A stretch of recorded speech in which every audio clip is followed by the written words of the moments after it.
Assalamualaikum warahmatullahi wabarakatuh.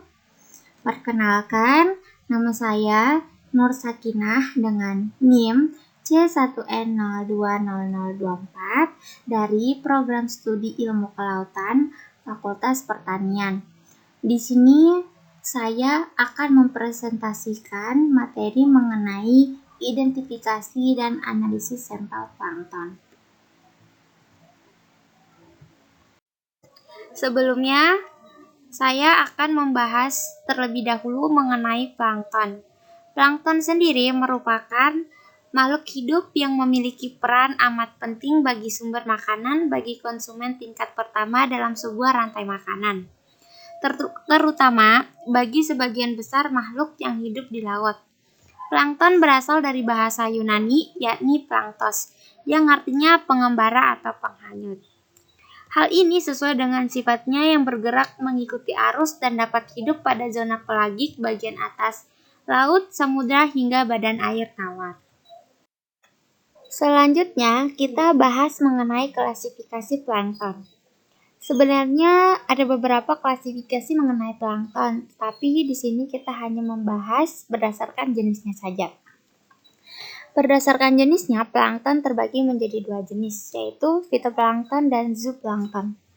Fitoplankton sendiri yaitu plankton yang berupa kelompok tumbuhan kecil, berklorofil dan mampu melakukan fotosintesis meskipun di dalam air. Kelompok jenis ini sebagian besar didominasi oleh algae atau dapat disebut juga sebagai mikroalga dan sebagian kecil kelompok jamur serta bakteri. Yang dimana hampir sebagian besar fitoplankton memiliki ukuran yang amat kecil untuk dapat dilihat oleh mata telanjang. Kemudian ada zooplankton. Zooplankton merupakan jenis plankton yang berasal dari kelompok hewan berukuran sangat kecil. Sebagian besar zooplankton berasal dari kelompok krustasea, protozoa, dan rotifera. Plankton jenis ini mengkonsumsi fitoplankton sebagai sumber makanan utamanya. Selanjutnya, identifikasi plankton. Identifikasi adalah pemberian tanda-tanda pada golongan hewan, tumbuhan, ataupun hal lainnya. Identifikasi plankton bertujuan untuk mengetahui jenis-jenis plankton yang terdapat pada suatu perairan. Selanjutnya, ada analisis plankton.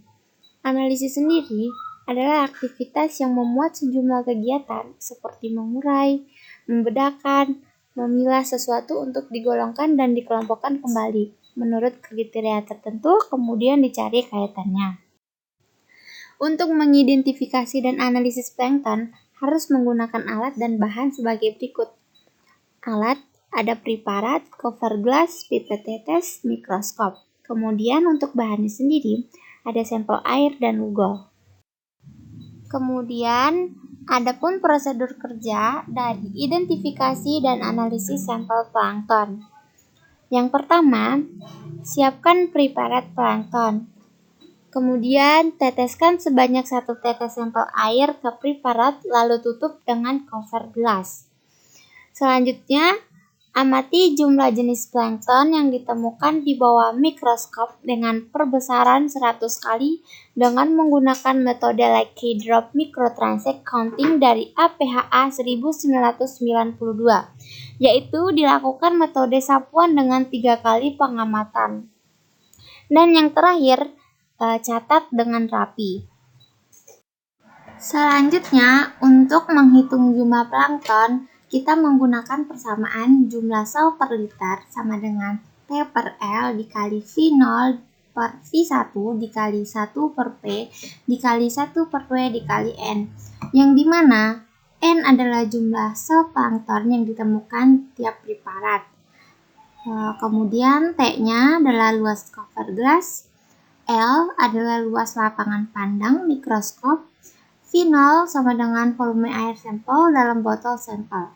V1 adalah volume air sampel di bawah cover glass. Untuk P-nya, jumlah lapang pandang yang diamati. Untuk W-nya sendiri, volume air yang disaring.